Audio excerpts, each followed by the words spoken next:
नीरज जी, पत्रकारिता में इस वक्त दक्षिण पंथ और वाम पंथ, सो कॉल्ड भी कह सकते हैं इसको, ये अपने चरमोत्कर्ष पे हैं इस वक्त। ऐसे में जहां पे 2 मिनट में आपको सर्टिफिकेट दे दिया जाता है कि आप गोदी मीडिया हैं, आप एंटी नेशनल हैं, ऐसे में एक व्यंग्यकार के रूप में अपनी बात को लिखना, बोलना कितना मुश्किल है, कितना दिक्कत आती है आपको, ये इस पे मैं जानना चाहूंगा आपसे। सौरभ, मुझे लगता है कि सवाल यही कि आप इससे प्रभावित कितना होते हैं, आपका खुद का जो आत्मविश्वास है वो किस स्तर पर है। अगर आप प्रभावित होते हैं तो जाहिर तौर पर, जैसा मैंने कहा कि अगर सपोज कोरोना की दूसरी लहर के वक्त नरेंद्र मोदी सरकार ने अच्छा काम नहीं किया, वो अंदाजा नहीं लगा पाई, चीजें उसके हाथ से निकल गई, और आप अगर मोदी पर व्यंग्य कर रहे हैं और कुछ लोग आपको कह रहे हैं कि आप तो गैर जरूरी सरकार पर आरोप लगा रहे हैं, स्वास्थ्य तो राज्यों का जिम्मा होता है, और आपको लगातार उस पर गालियां पड़ रही हैं, तो वो गालियां अगर आपको प्रभावित करती हैं तो जाहिर तौर पर मुश्किल है व्यंग्य करना। दूसरी तरफ अगर आपको लगता है कि सरकार को गैर जरूरी घेरा जा रहा है, जो कि कई मौकों पर पिछले 6-7 सालों में घेरा भी गया, और आपने उन लोगों पर अगर कटाक्ष किया जो सरकार को गैर जरूरी घेर रहे हैं, और वो लोगों ने, उन लोगों ने कहा कि आप तो सरकार के प्रवक्ता हैं, आप पर ये तोहमत लगाई जा रही है, ये लांछन लगाया जा रहा है, और किसी भी व्यंग्यकार के लिए, पत्रकार के लिए, किसी भी राइटर के लिए ये बड़ी बात होती है कि उस पर इस तरह का आक्षेप लगे कि आप तो सरकार के प्रवक्ता हैं।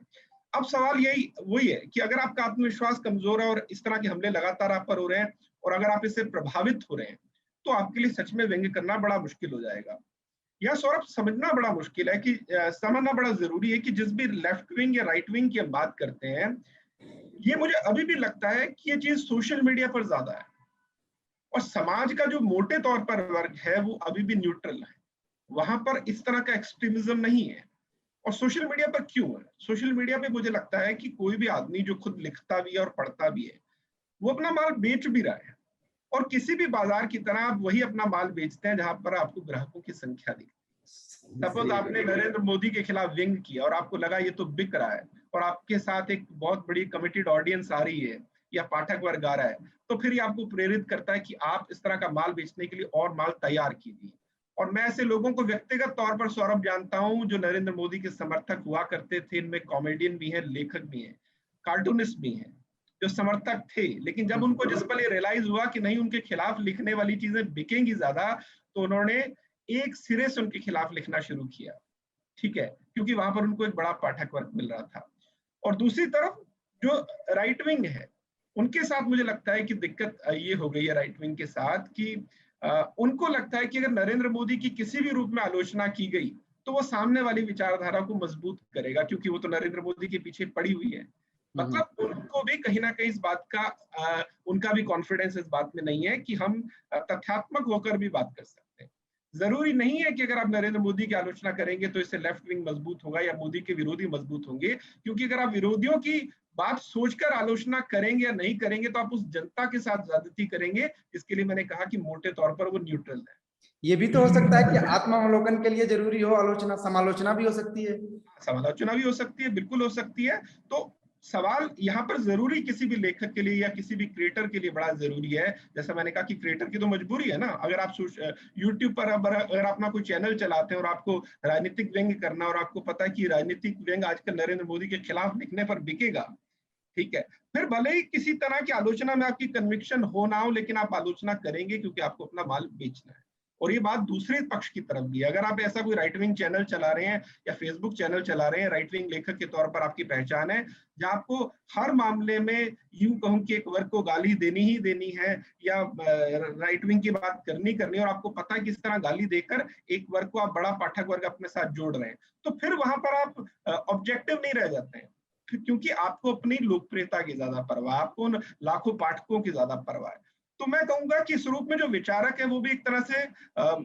कम सोशल मीडिया पे धंधेबाज बन गए हैं, जिनको लगता है कि हमारा धंधा मोदी की आलोचना से चल रहा है, तो वो अपना धंधा नहीं छोड़ना चाहते, वैसे ही नहीं छोड़ना चाहते जैसे अगर आपकी कोई बिस्किट बनाने की फैक्ट्री और आपको पता चलता है कि बाजार में ग्लूकोज का बिस्किट ज्यादा बिक रहा है,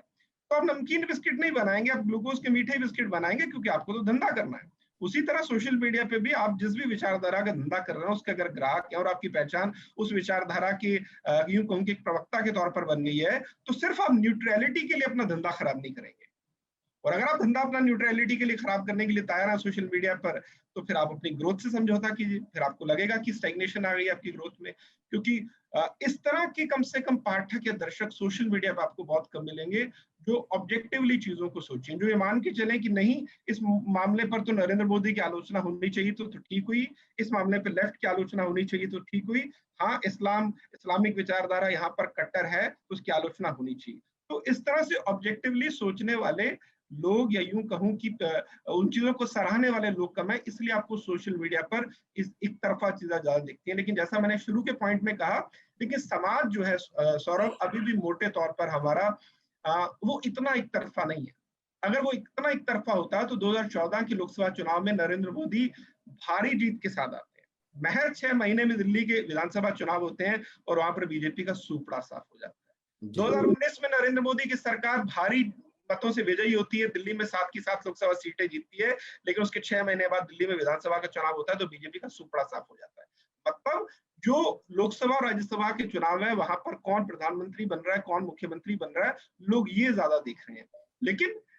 कुछ लोग ये तोहमत लगाते हैं कि नहीं, नरेंद्र मोदी ने तो सारी जनता को सांप्रदायिक कर दिया है, तो ऐसा क्या कि वो भी ऑब्जेक्टिव नहीं है? क्योंकि अगर वो ऑब्जेक्टिव है तो इन बातों का क्या जवाब है जो मैं आपके सामने रख रहा हूँ। तो इसलिए मैं कह रहा हूं कि वो जो मोटा वर्ग है, जो न्यूट्रल है, जब आप एक क्रिएटर के तौर पर भी कुछ भी लिखते हैं या बनाते हैं तो आपका भरोसा उस मोटे वर्ग में होता है, उस बहुसंख्यक वर्ग में होता है जो अभी भी न्यूट्रल है। और आपकी जो जवाबदेही मोटे तौर पर उसी वर्ग को लेकर है कि हाँ, अगर अब इस वक्त सरकार की आलोचना होनी चाहिए, वो वर्ग भी महसूस कर रहा है, मैं भी महसूस कर रहा हूं, तो मुझे आलोचना करनी है। आपको ये नहीं सोचना कि इस तरह की बात लिखने से सोशल मीडिया पर आपको कितने लाइक मिलेंगे, कितने व्यूज मिलेंगे या कितने आरटी मिलेंगे। लेकिन मुझे लगता है कि यहाँ पर फिर अगेन बात आ जाती है कि लेखक के तौर पर या क्रिएटर के तौर पर क्या अपनी लोकप्रियता से आप सोशल मीडिया पे समझौता करने के लिए तैयार हैं? क्या उन व्यूज से समझौता करने के लिए तैयार हैं? क्योंकि ज्यादातर लोग उससे समझौता करने के लिए तैयार नहीं है, या यूं कहूं कि वो बिजनेस के तौर पर एक विचारक भी हैं, तो फिर वहां पर मुझे लगता है कि फिर इसलिए ये सारी चीजें पनपती हैं कि हम देखते हैं कि कुछ लोगों ने एक आइडियोलॉजी पकड़ रखी है, कुछ लोगों ने दूसरी पकड़ रखी है। It's all about business. बिल्कुल जी। Namaste. Please remember to subscribe to us and switch on the notifications for this channel. For our other social media links, more content, and to support our work, please visit citti.net. Dhanyavad. Namaskar.